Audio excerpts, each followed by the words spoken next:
নির্বাচনে আপনি প্রার্থী হয়েছেন, প্রতীক আজকে পেলেন, দায়িত্বটা আরো বড়। প্রতিশ্রুতি এবং অঙ্গীকার করা এবং সেই অঙ্গীকার পূরণের দায়বদ্ধতা, সেটা একটি বড় বিষয়। এর পাশাপাশি যে নানা ধরনের প্রচার প্রচারণা, আমরা জানি যে এই ভোটে কিন্তু ভোটার উপস্থিত করার একটা চ্যালেঞ্জ রয়েছে। তো সেই জায়গায় এই ধরনের প্রচারণা, প্রোপাগান্ডা, সেটি ভোটের উৎসব মুখরতা, ভোটারদের কেন্দ্রে যাওয়ার ক্ষেত্রে কোনো আসলে প্রভাব ফেলতে পারে কিনা, আপনার মনে হয় কিনা? বাংলাদেশ জাতীয়তাবাদী দল একটা সামাজিক বিপ্লবের মাধ্যমে অর্থনৈতিক স্বয়ংভরতা অর্জন করতে চায়, মানুষের মুখে হাসি ফোটাতে চায়, বাংলাদেশকে পৃথিবীর দরবারে উন্নত বাংলাদেশ হিসেবে গড়ে তুলতে চায়। সেই লক্ষ্যে বিএনপি যখন নির্বাচনে অংশগ্রহণ করে, সে নির্বাচনে জনগণের অংশগ্রহণ বলে আমরা ধরা হয়। জাতীয়তাবাদী দল যতদিন নির্বাচনে অংশগ্রহণ থেকে বিরত থেকেছে, মানুষের মধ্যে উৎসাহ উদ্দীপনাটা ভাটা পড়েছে। সামাজিক যে পরিবর্তনের প্রত্যাশায় যে দলের সৃষ্টি, সেই দল নির্বাচনে এবার অংশগ্রহণ করেছে। নির্বাচন উৎসবমুখরই হবে, নির্বাচনে মানুষের অংশগ্রহণও হবে। আশা করি এই নির্বাচন হবে মানুষের ভাগ্য বদলের নির্বাচন। বিশেষ করে আমার পাশে আমাদের হাবিবুর রহমান হাবিব ঈশ্বরদী একটা জংশন এলাকা, আর কৃষি প্রধান এলাকা পাবনার চাটমোহর, ভাঙুড়া, ফরিদপুর। তুহিন যথার্থই ব্যাখ্যা দিয়েছেন, ওই অঞ্চলের ভাগ্য বদলের জন্য কৃষির বদল করতে হবে।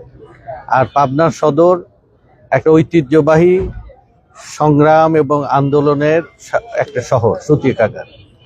এই পাবনায় প্রগতিশীল চিন্তা, পাবনায় সাংস্কৃতিক কর্মকাণ্ড, পাবনায় অর্থনৈতিক যে আকাঙ্ক্ষা মানুষের, সেই পরিবর্তনের জন্য সামাজিক বিপ্লবের চিন্তায় মানুষ এখানে একীভূত হবে। ইতিমধ্যে পাবনার সর্বস্তরের মানুষ, সাংস্কৃতিক সেবী, ব্যবসায়ী, রাজনীতিবিদ, সমাজকর্মী, শ্রমিক, কৃষক, সাধারণ মানুষ বিএনপির যে ঘোষণা, বিশেষ করে তারেক রহমানের যে নতুন বাংলাদেশ গঠনের যে ঘোষণা, সে ঘোষণায় ইতিমধ্যে জাগরণ তৈরি হয়েছে। এই জাগরণ শুধু পাবনা না, গোটা বাংলাদেশেই।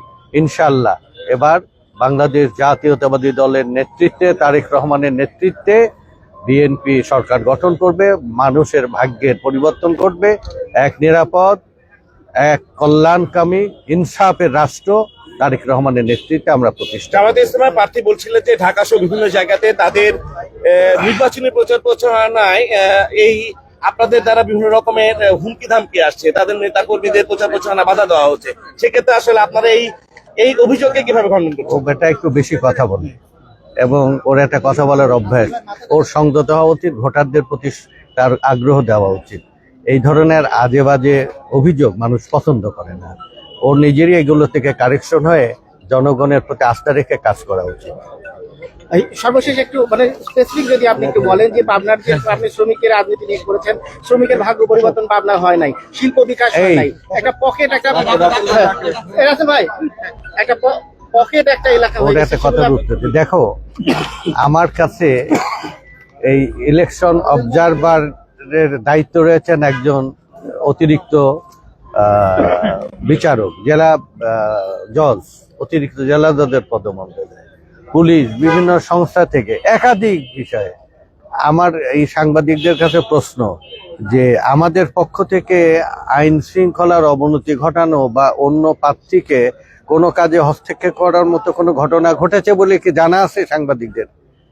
একাধিক মানে গোপনীয় অভিযোগ দেওয়া হয়, সেটা তাদের একটা গোপন আইডি থেকে আর বেনামি সমস্ত অভিযোগ থেকে।